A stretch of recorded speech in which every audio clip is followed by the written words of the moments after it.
이스라엘이 중동의 반이스라엘 무장조직 연대인 저항의 축을 전방위로 폭격하고 있습니다.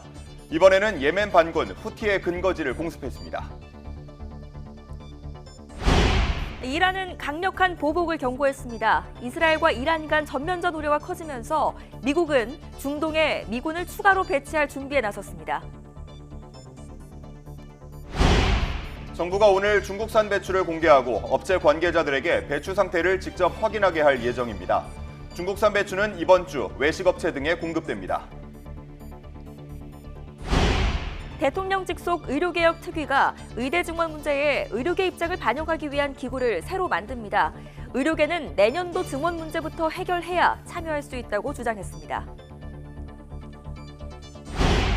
김건희 여사의 공천 개입 의혹까지 제기되면서 민주당이 김 여사 특검법을 수용하라고 목소리를 높이고 있습니다. 윤석열 대통령은 이르면 오늘 김 여사 특검법과 최상병 특검법에 대해 거부권을 행사할 것으로 보입니다. 제18호 태풍 끄라톤이 북상하고 있습니다. 타이완에서 방향을 틀어 우리나라로 향한다면 주 후반 제주와 남부지방이 태풍의 영향을 받을 것으로 보입니다.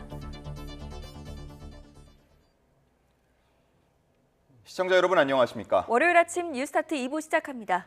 최근 레바논 무장정파 헤즈볼라에 대한 대대적 공습에 나선 이스라엘이 예멘의 친이란 반군 후티의 근거지도 폭격했습니다. 이스라엘군 대변인은 현지 시간 29일 성명에서 전투기와 공중급유기, 정찰기를 포함한 수십 대의 공군 항공기가 예멘의 라스이사와 호데이다 등지의 후티 반군 시설을 공격했다고 밝혔습니다. 후티 보건부는 이 공습으로 예멘에서 4명이 숨지고 40명이 다쳤다고 밝혔습니다. 이스라엘과 헤즈볼라 간 전면전 위기가 고조되면서 미국 정부가 중동에 미군을 추가로 배치할 준비에 나섰습니다. 펜 라이더 미 국방부 대변인은 성명을 통해 오스틴 국방장관이 다양한 우발 사태에 대응할 미군의 준비 태세를 강화했다며 이같이 밝혔습니다. 라이더 대변인은 또 오스틴 장관이 중동 지역의 미국인과 군대를 보호하고 또 이스라엘을 방어하는 동시에 억지력과 외교력을 통해 상황을 진정시키는 데 집중하고 있다고 전했습니다. 배추 한 포기 평균 가격이 10,000원에 육박한 가운데 정부가 중국에서 수입한 물량이 이번 주 외식업체 등에 공급될 예정입니다. 농림축산식품부는 지난주 중국에서 들여온 수입 배추 초도 물량 16톤을 이번 주 안에 외식업체와 식자재 업체 등에 공급할 것이라고 밝혔습니다. 또 중국산 배추 위생 논란을 잠재우기 위해 오늘 경기 이천시 비축기지에서 업체 관계자들이 배추 상태를 직접 확인하게 할 예정입니다. 정부가 오늘 한덕수 총리 주재로 국무회의를 열고 야당이 최근 국회에서 강행 처리한 김건희 여사 특검, 최상병 특검법과 지역화폐법에 대통령 제2요구권, 즉 거부권 건의 여부를 심의 의결할 것으로 보입니다.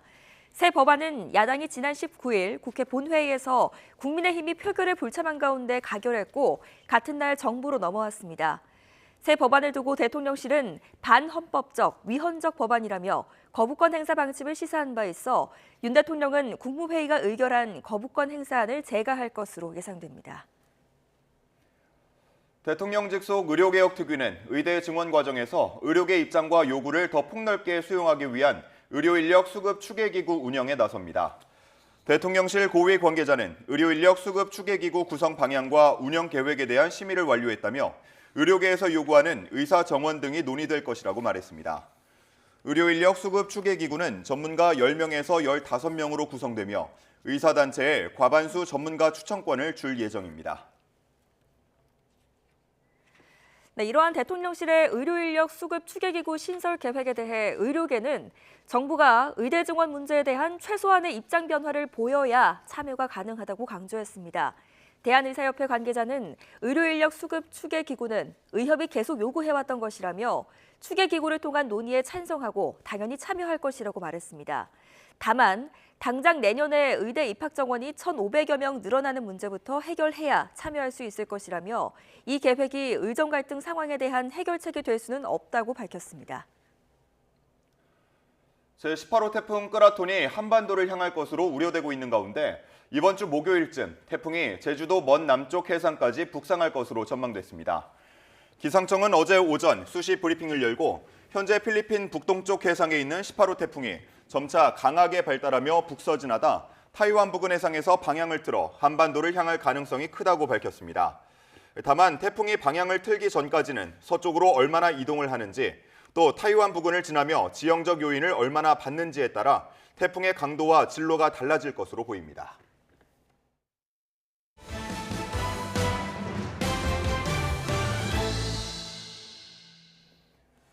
이스라엘군이 헤즈볼라에 이어 예멘 반군 후티의 근거지에 대한 공습에도 나섰습니다. 중동의 반이스라엘 무장조직 연대인 저항의 축을 전방위로 공격하면서 이란의 대응 여부에 더 관심이 쏠리고 있습니다. 김지영 기자입니다. 후티 반군이 장악한 예멘의 항구 도시 호데이다 곳곳에서 검은 연기가 피어오릅니다. 여러 차례 폭발로 붉은 불기둥이 솟아오르기도 합니다. 이스라엘군이 헤즈볼라를 집중 공습한 데 이어 예멘 후티 반군에 대해서도 폭격에 나섰습니다. 발전소와 항구 시설을 장거리 공격하기 위해 전폭기와 급유기, 정찰기를 포함한 공군 항공기 수십 대를 투입했습니다. 이번 공습은 지난 27일 후티 반군의 탄도미사일 공격에 대한 대응이라고 이스라엘 매체들은 전했습니다. תקיפה במרחק של 2,000 קילומטר בחודדה ובסביבתה, וההישגים, כמו שהם משתקפים לנו, הם מאוד מרשימים. והמשמעות היא ברורה.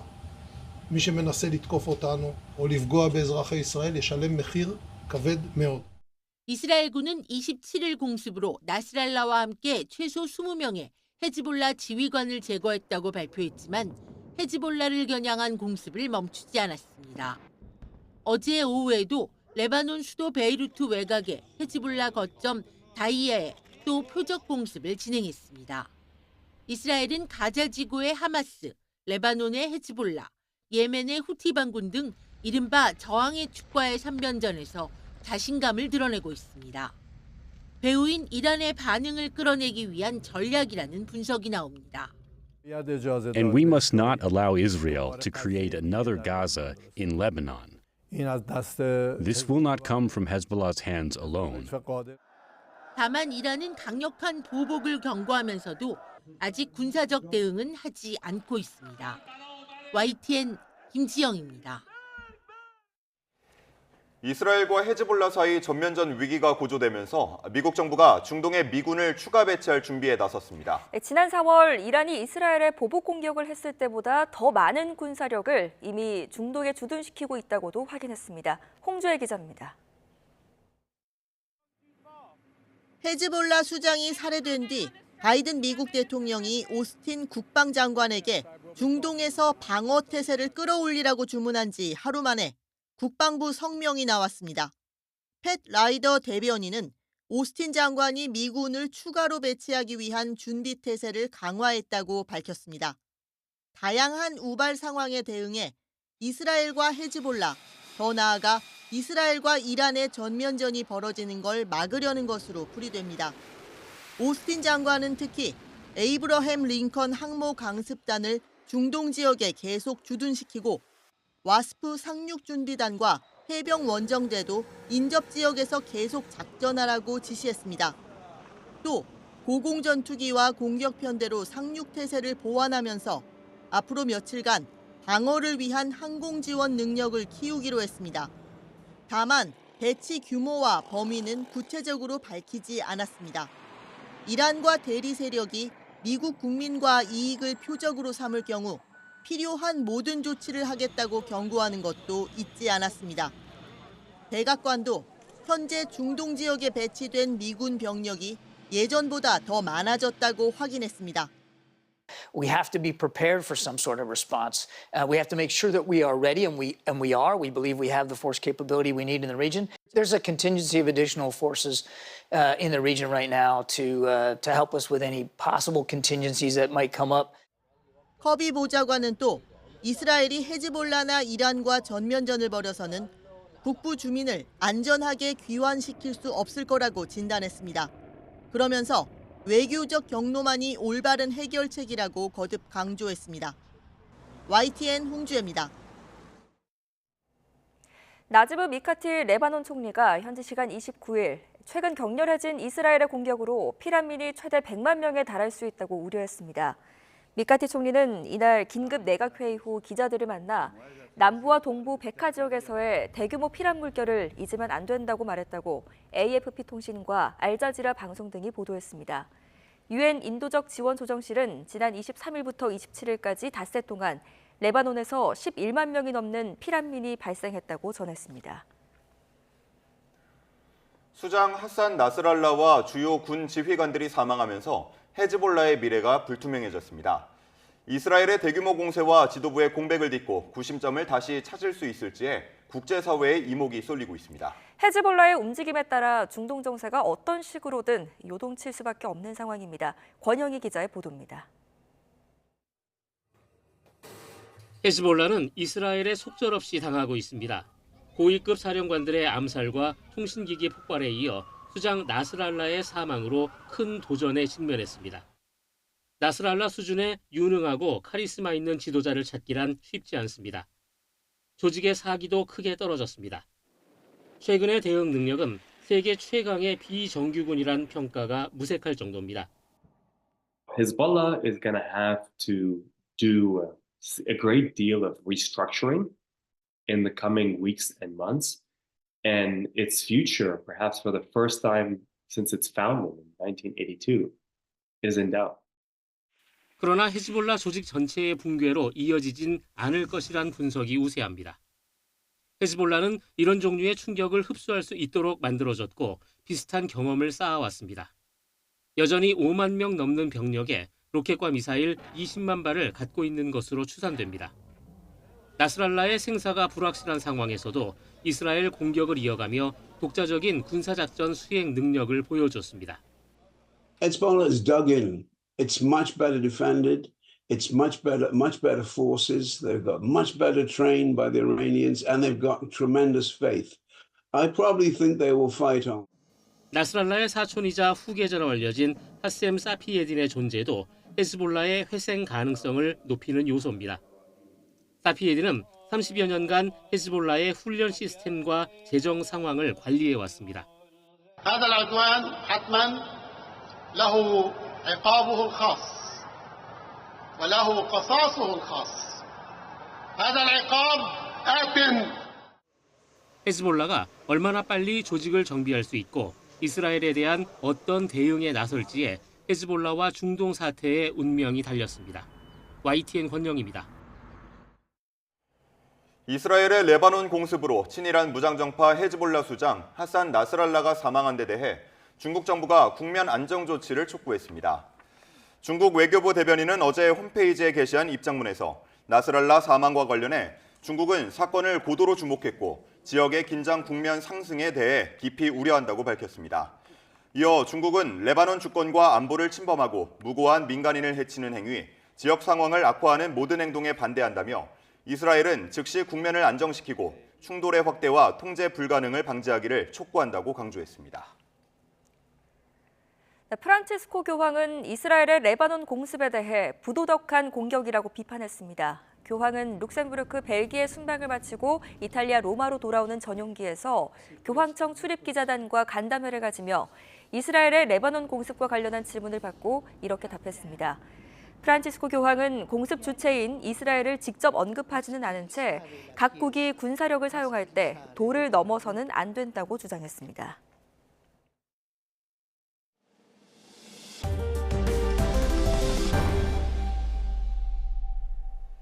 부산에서 좌회전하던 모닝 차량이 신호대기 중이던 또 다른 모닝 차량을 들이받고 전복돼 한 명이 다쳤습니다. 또 중국집 주방과 야산까지 곳곳에서 화재도 잇따랐습니다. 사고 소식 유서연 기자가 보도합니다. 모닝 한 대가 가야 할 차로에서 벗어나는 듯 아슬아슬하게 주행합니다. 그리고선 중앙선 옆에서 신호 대기 중이던 다른 모닝을 들이받습니다. 충돌 직후 튕겨나간 모닝은 옆으로 쓰러지더니 아예 거꾸로 뒤집혀버립니다. 어제 오후 5시 10분쯤 부산시 금정구 장전동 사거리에서 좌회전하던 모닝 차량이 신호 대기 중이던 모닝을 충돌한 겁니다. 전복된 차량에 타고 있던 40대 여성 운전자가 다쳐 병원으로 옮겨졌는데 생명에는 지장이 없는 것으로 파악됐습니다. 목격자는 주변에 있던 시민들이 힘을 합쳐 전복된 차량을 바로 세우는 데 도움을 줬다며 사고 당시 상황을 설명했습니다.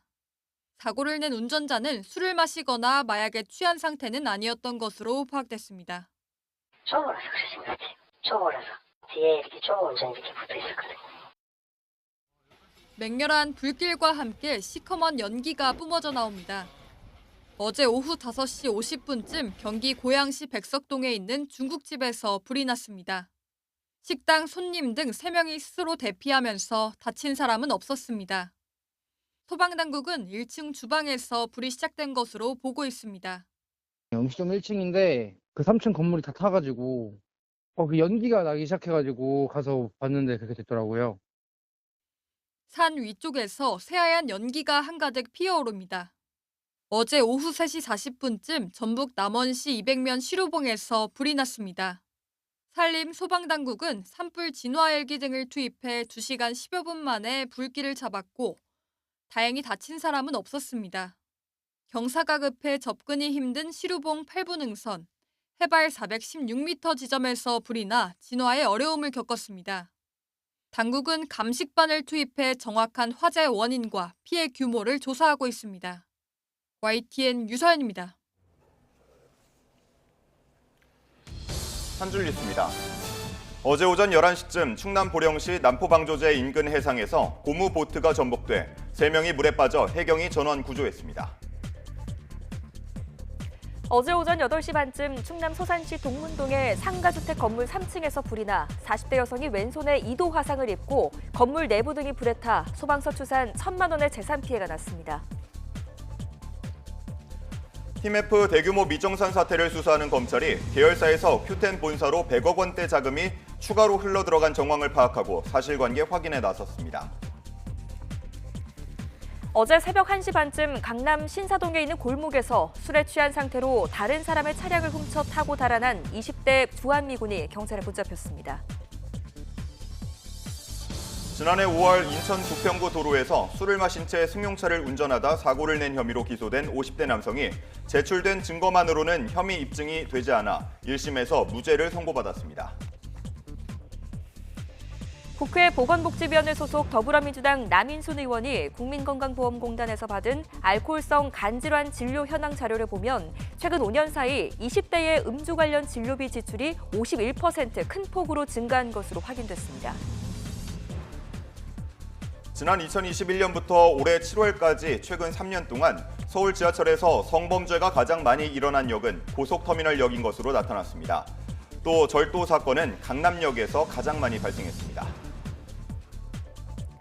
민생범죄 대응 역량 강화를 강조해온 심우정 검찰총장이 취임한 뒤 대검찰청이 형사부 강화 태스크포스를 정식 출범하고 첫 회의를 진행했습니다. 탈세와 보조금 부정수급 같은 재정비리 전반을 수사하기 위해 재작년 출범한 국가재정범죄 합동수사단이 2년간의 성과를 발표하며 국가재정에 1,200억 원가량 피해를 끼친 재정범죄사범 136명을 입건하고 이 가운데 8명을 구속 기소했다고 밝혔습니다. 지금까지 한 줄 뉴스였습니다.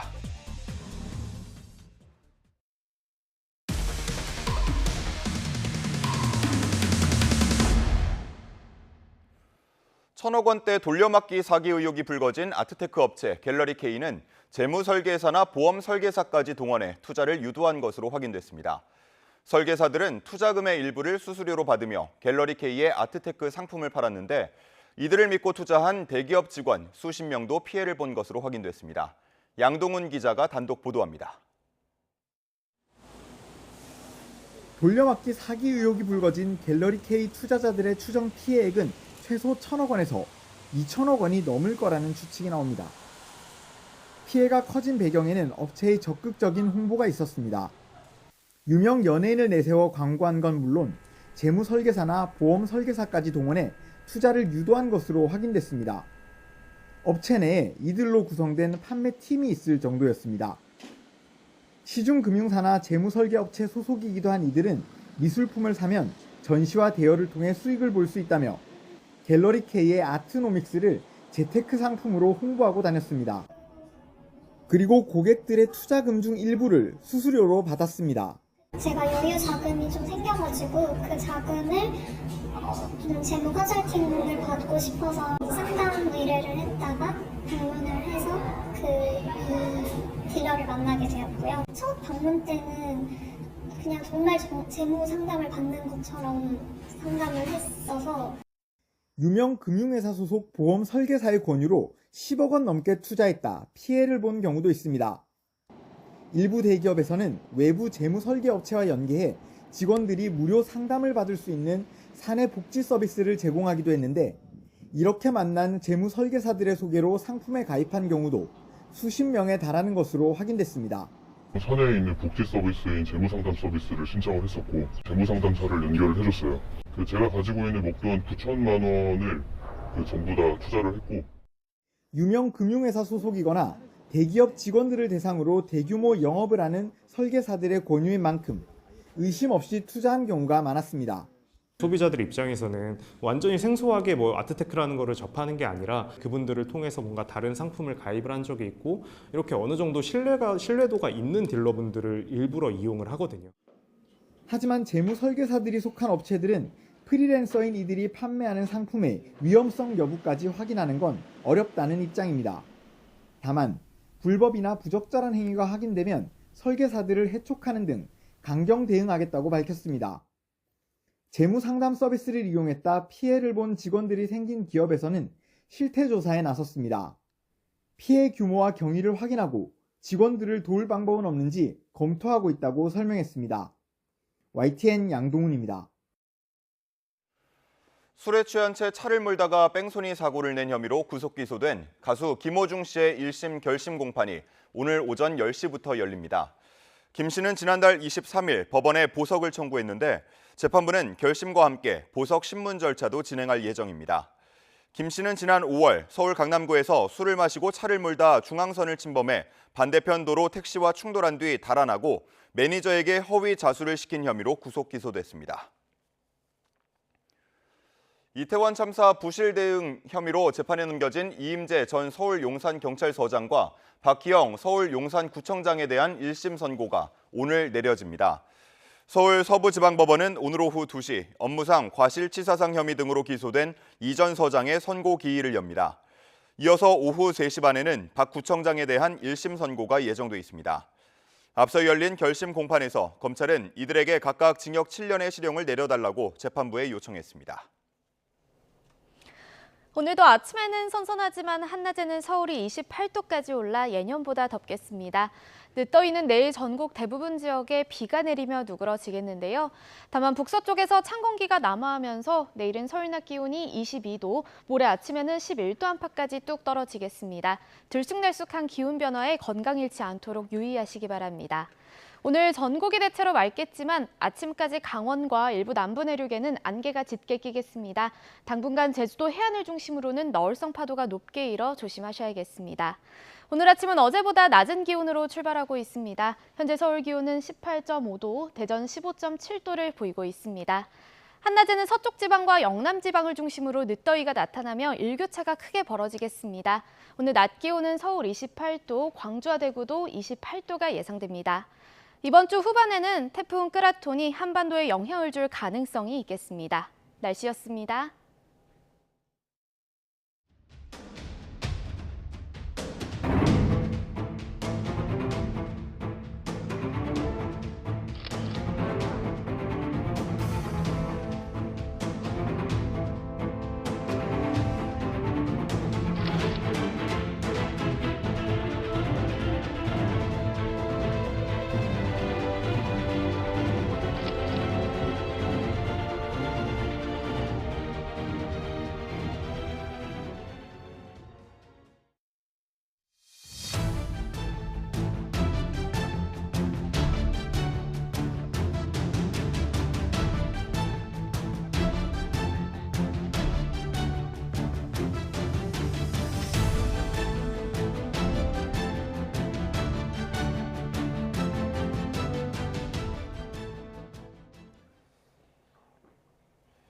이번 주 윤석열 대통령이 김건희 여사 특검, 최상병 특검법에 제2요구권, 즉 거부권을 행사할 것이라는 전망이 나옵니다.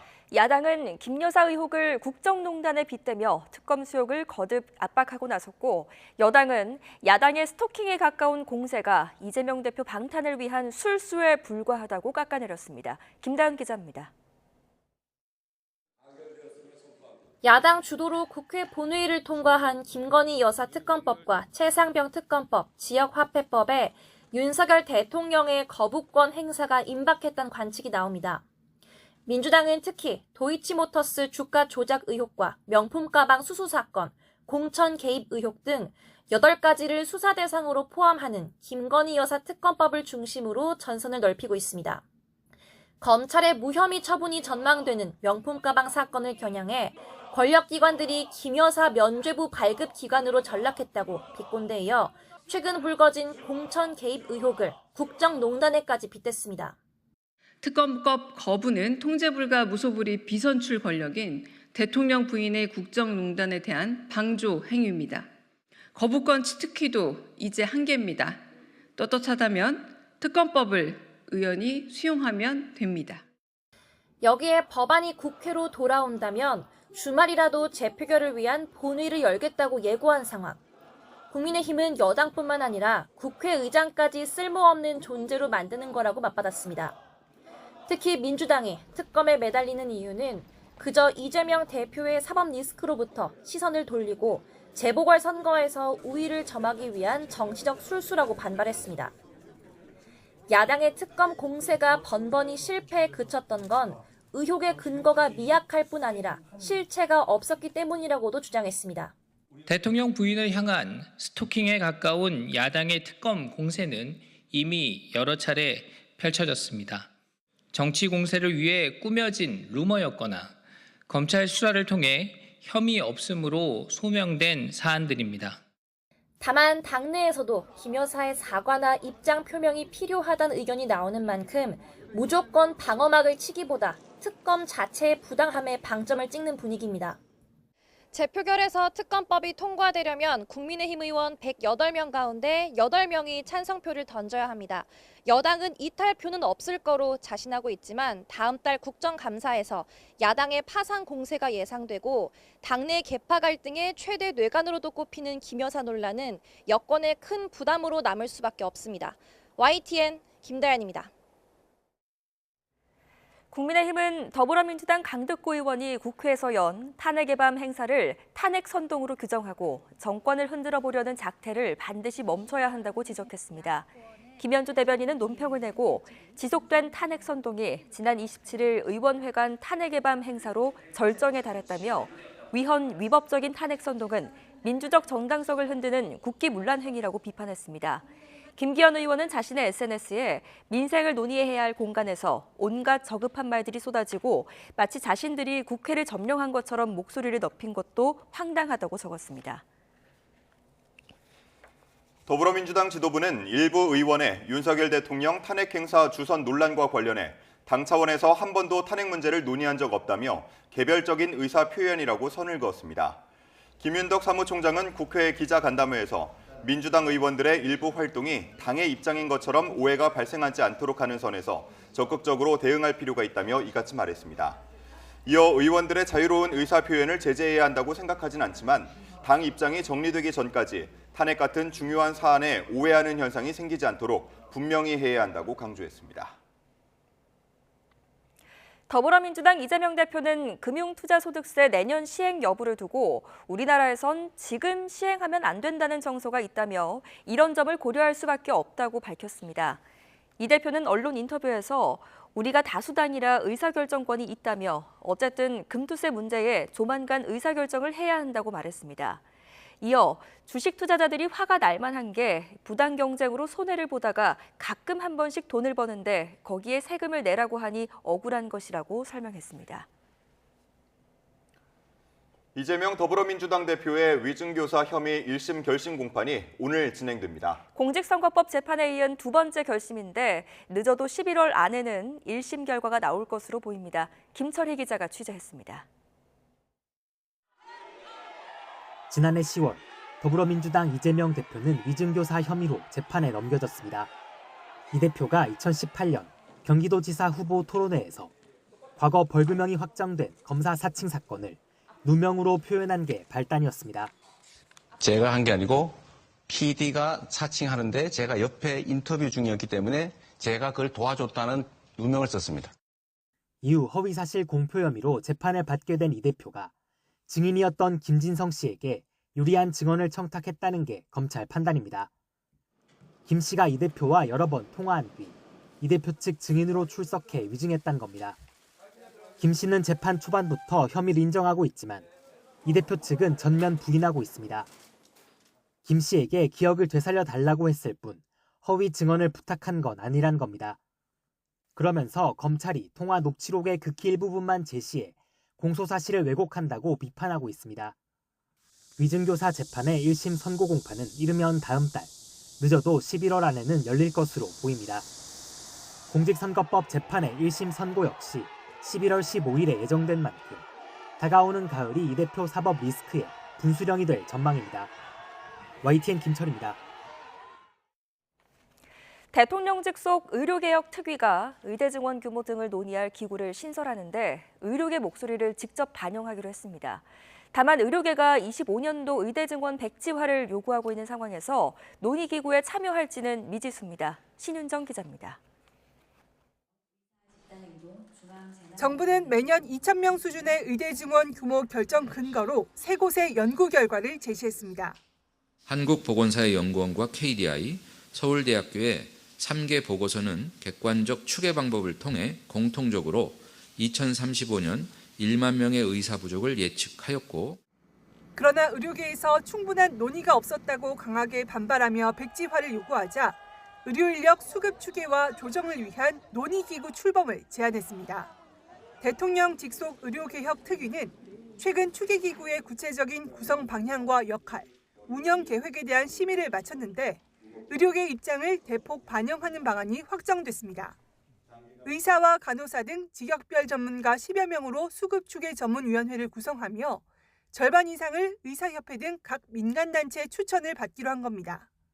50% 이상을 의사단체에서 전문가를 추천을 받아서 여기에 넣겠다. 왜냐하면 의사분들이 가장 이해관계가 있고 현장을 잘 알기 때문에.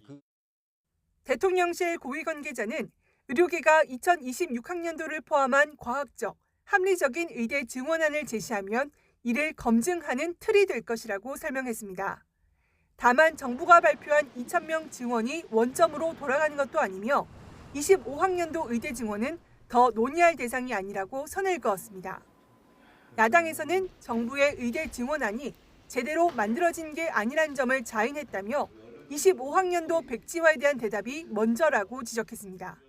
시스템과 체계 없이 주먹국으로 만들어졌다는 것들을 자인한 겁니다. 현재 증원된 정원에 대한 태도를 어떻게 가질 것인가 문제는 여전히 남아있는 것이어서. 정부는 조만간 수급추계위원회의 구체적인 운영 계획을 발표하는데 의료계의 참여를 유도할 묘안이 포함될지가 관건으로 보입니다. YTN 신윤정입니다. 대통령실의 의료인력 수급 추계기구 신설 계획에 대해 의료계는 정부가 의대 증원 문제에 대한 최소한의 입장 변화를 보여야 참여가 가능하다고 강조했습니다. 대한의사협회 관계자는 의료인력 수급 추계기구는 의협이 계속 요구해왔던 것이라며 추계기구를 통한 논의에 찬성하고 당연히 참여할 것이라고 말했습니다. 다만 당장 내년에 의대 입학 정원이 1,500여 명 늘어나는 문제부터 해결해야 참여할 수 있을 것이라며 이 계획이 의정 갈등 상황에 대한 해결책이 될 수는 없다고 밝혔습니다. 의대 교수들도 추계기구 신설에 환영하고 또 의료계의 참여가 당연하다는 입장이지만 지금의 의정 갈등 문제를 해결하는 데는 크게 영향을 미치지 못할 것 같다고 내다봤습니다. 이시바 시게로 신임 일본 자민당 총재는 극우 정치인들과는 달리 결을 달리하는 온건파로 평가받고 있습니다. 반면 핵 공유 등을 강조하며 방위력 강화에는 기시다 총리보다 더 강경한 입장이어서 주변국과의 또 다른 갈등을 일으킬 수 있다는 지적이 나옵니다. 도쿄에서 김세호 특파원입니다. 이시바 시게로 신임 자민당 총재는 야스쿠니 신사를 참배하지 않는 정치인 가운데 한 명입니다. 또 일본이 한국을 합병한 역사를 이해해야 한다고 강조하는 등 역사인식도 온건하다는 평가입니다. 방위청 부장관과 방위상을 역임한 이시바 총재는 안보 분야 전문가로 꼽히는데 일본의 방위력 강화에 목소리를 높여왔습니다. 중국, 러시아, 북한의 위협을 언급하며 아시아 내 집단 안보 체제가 필요하다고 거듭 밝혔습니다.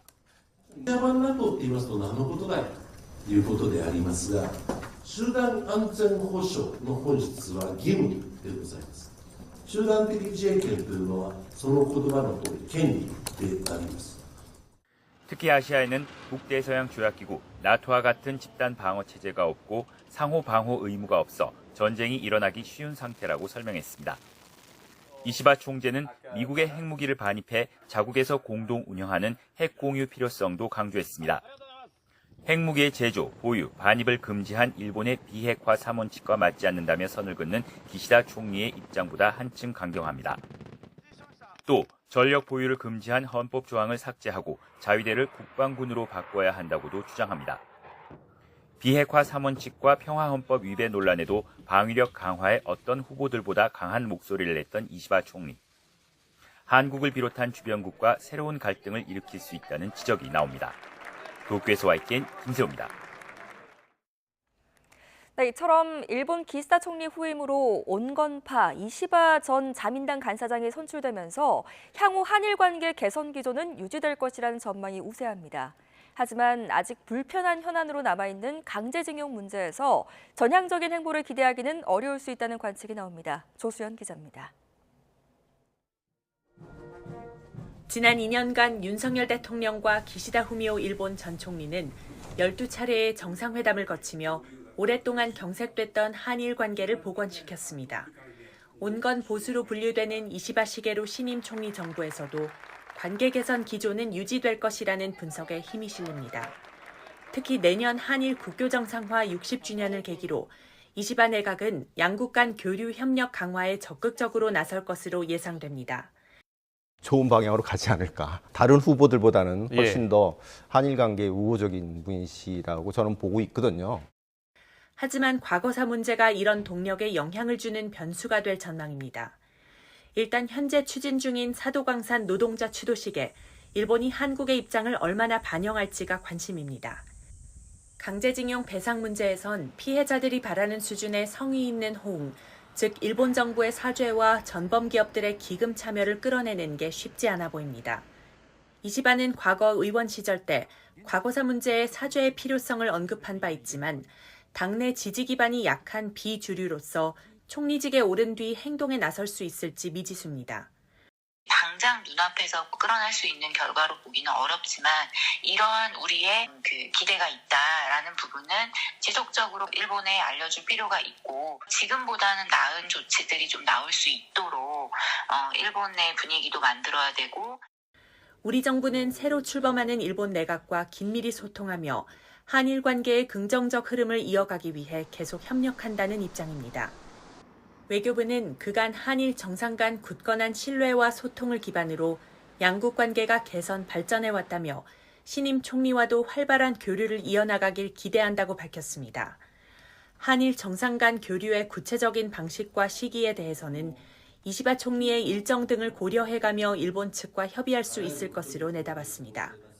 YTN 조수연입니다. 오늘의 주요 경제 일정입니다. 통계청이 오늘 8월 산업활동 동향을 발표합니다.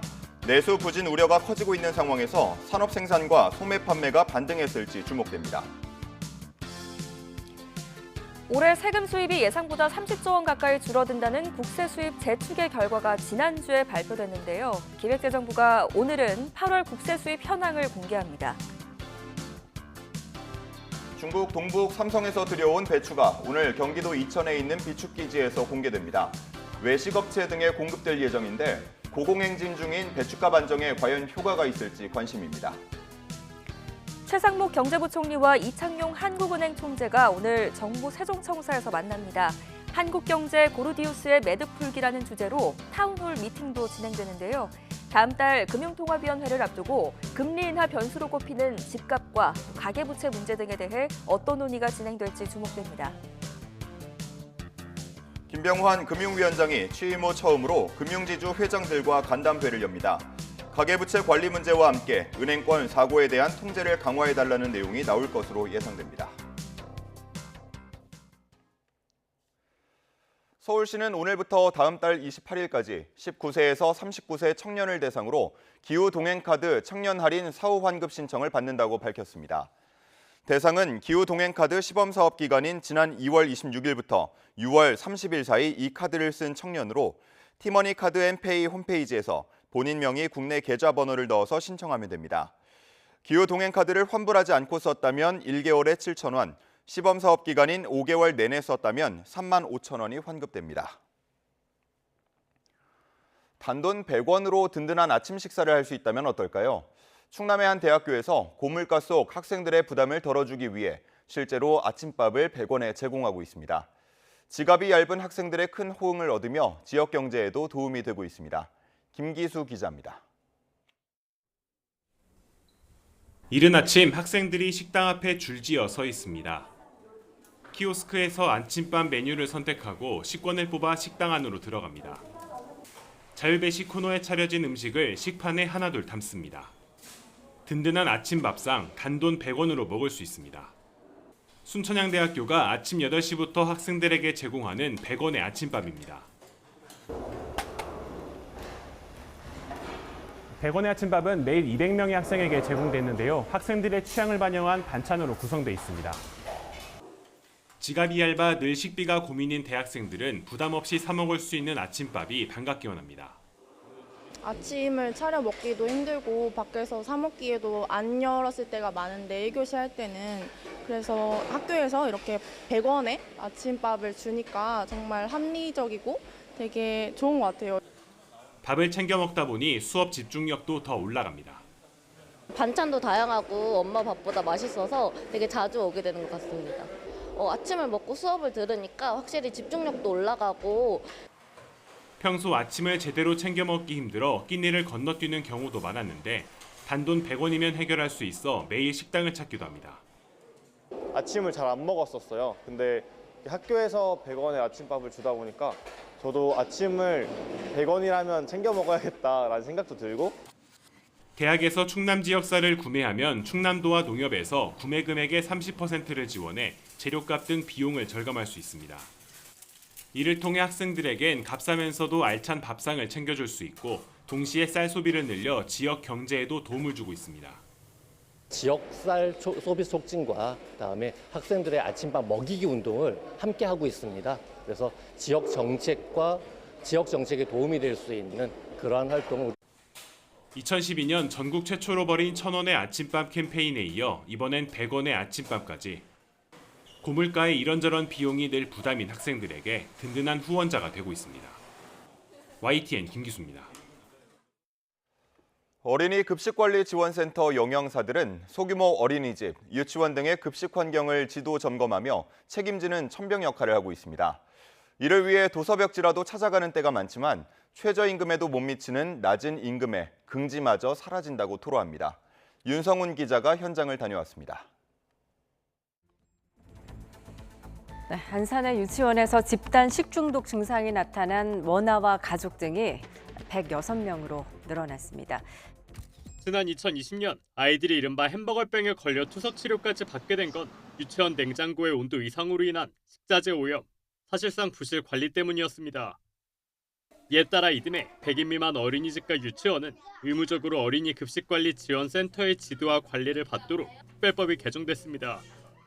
이렇게 만들어진 어린이 급식관리지원센터는 현재 전국적으로 230여 곳, 산골짜기 유치원부터 도서벽지에 있는 작은 어린이집까지 아이들이 있는 곳이라면 어디든 영양사들은 직접 발로 뛰며 영양을 책임지고 있습니다.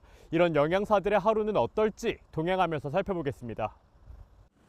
여서 어린이 급식관리지원센터 영양사인 안영란, 서현지 씨와 함께 배를 타고 금오도를 향했습니다. 센터에서 한국까지 40분, 다시 배를 타고 30분. 이들이 향한 곳은 단 3명의 아이들이 다니는 어린이집입니다. 아이들 수가 적어도 관리가 소홀하지 않도록 냉장고부터 조리 과정까지 꼼꼼히 확인합니다. 18도 정도로 온도도 적당하게 관리되고 있습니다. 주방 순회 방문 같은 경우에는 위생 안정적으로 이제 지식을 조금 전달을 드려요. 곰팡이 독소의 노출을 줄이려면 어떻게 관리를 해야 하는지. 아이들에 대한 영양 교육도 빠지지 않습니다. 토마토코로 만들어 볼까? 이게 편식을 하는 아이들도 이렇게 교육을 들어가니까 이제 친구들이 먹고 같이 먹어볼 수 있잖아요. 도서 지역에서 이렇게 소외되지 않고 이렇게 서비스를 받을 수 있으니까 좋은 것 같습니다. 두 영양사가 관리하는 어린이집과 유치원은 30여 곳. 배로 4시간 걸리는 거문도부터 차로 40km는 달려가야 하는 곳까지 한 달에 15번은 도서벽지 곳곳을 방문합니다. 보람을 안고 고된길을 나서지만 처우는 열악하기만 합니다. 횟수와 상관없이 한 달에 3만 원으로 정해진 출장 수당 등을 다 합쳐도 한 달에 받는 돈은 올해 최저임금 월급인 206만 원을 조금 넘는 수준입니다. 아이들을 사랑하는 마음으로 다니고는 있지만 기본급이 201만 원인데 이렇게 출장 수당이랑 이런 걸 다 받아도 204만 원 정도라서 최저시급도 되지 않거든요. 그래서 그게 좀 아쉬운 점이 많은 것 같습니다. 처음에는 이제 긍지를 가지고 일을 하다가 조금씩 지쳐가면서 그런 부분에 있어 많이 좀 애로사항이 많다, 좀 힘들다라고 하시더라고요. 사정은 도심 지역도 마찬가지입니다. 서울에 있는 어린이 급식관리지원센터 영양사의 68%가 최저임금에 못 미치는 기본급을 받고 있습니다. 아이들 먹거리 안전을 이들의 사명감에만 기대는 건 아닌지 처우 개선을 위한 고민이 필요해 보입니다. YTN 윤성훈입니다.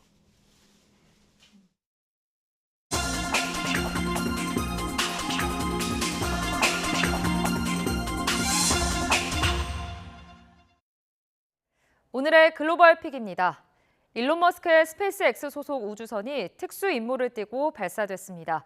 지난 6월 국제우주정거장에 갔다가 돌아오지 못한 우주 비행사 2명을 데리러 가는 구출 작전이 그 임무입니다. 황보선 기자가 전해드립니다.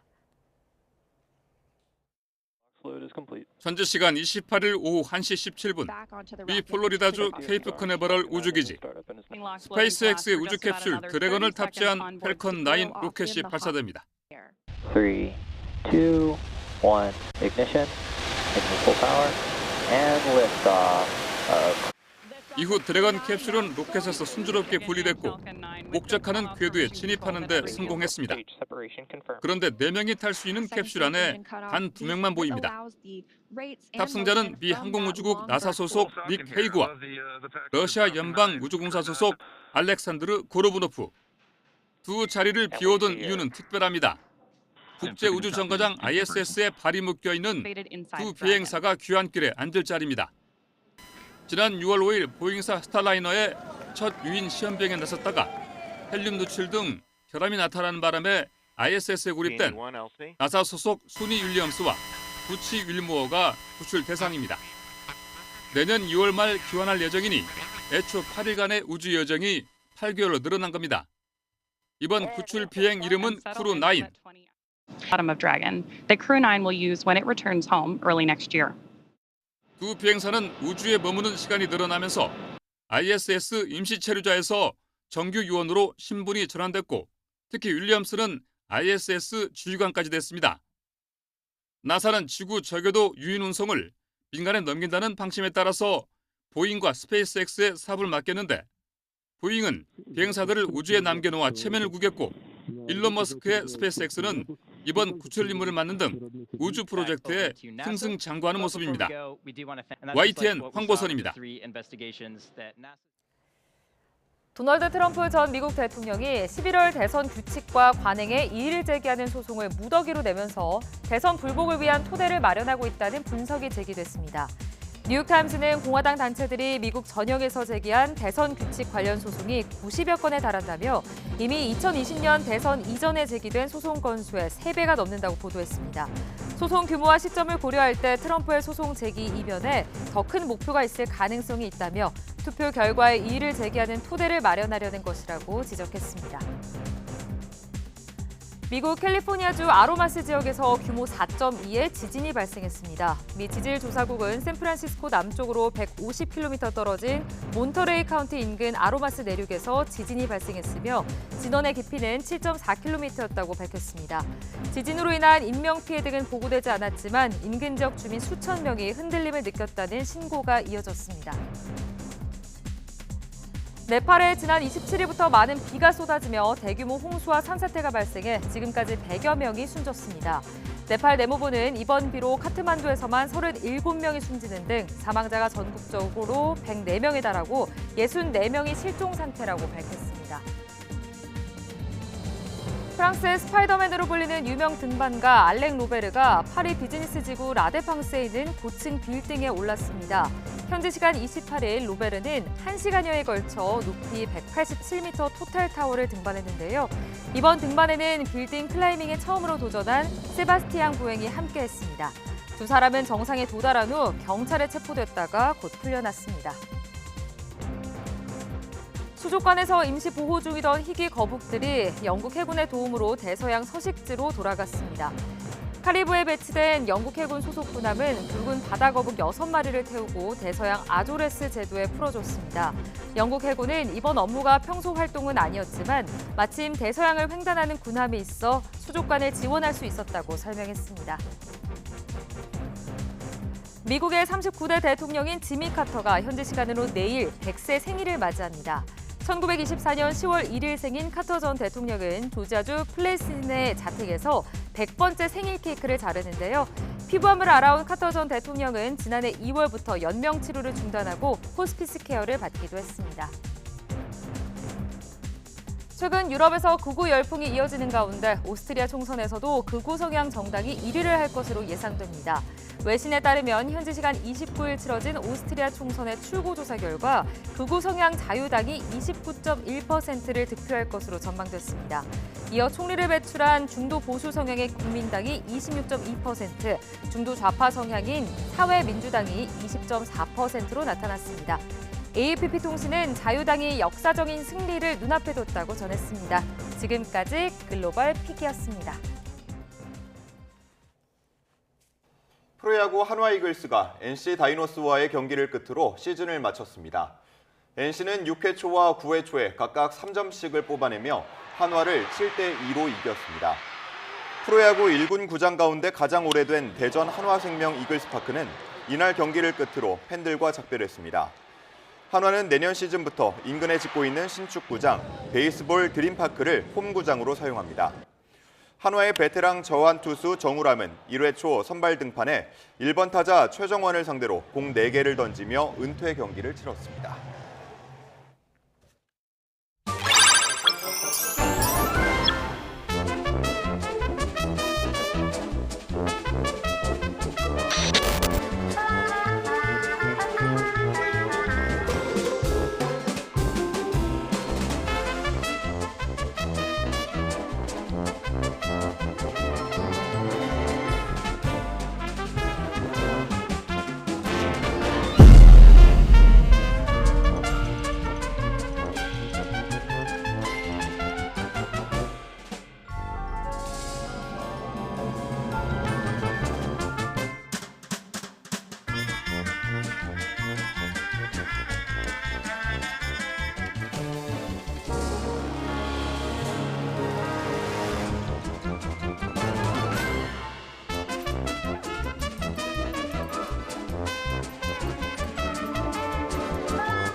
월요일 아침 출근길 YTN 날씨입니다. 현재 시각 6시 45분, 서울 기온은 18.5도로 어제 같은 시각보다 조금 낮아 선선함이 감돌고 있습니다.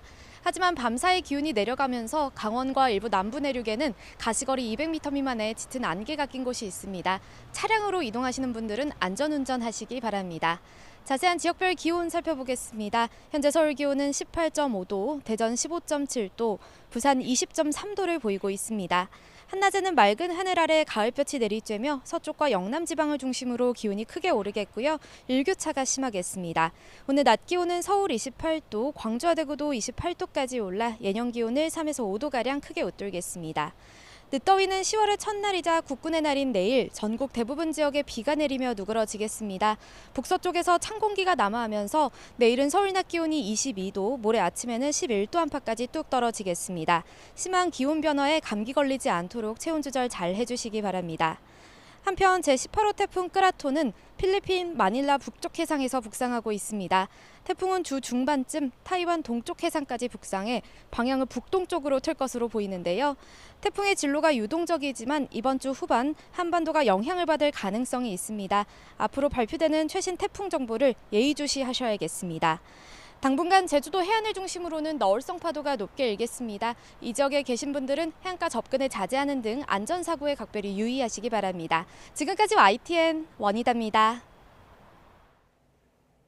네, 뉴스타트 3부 잠시 후에 이어집니다.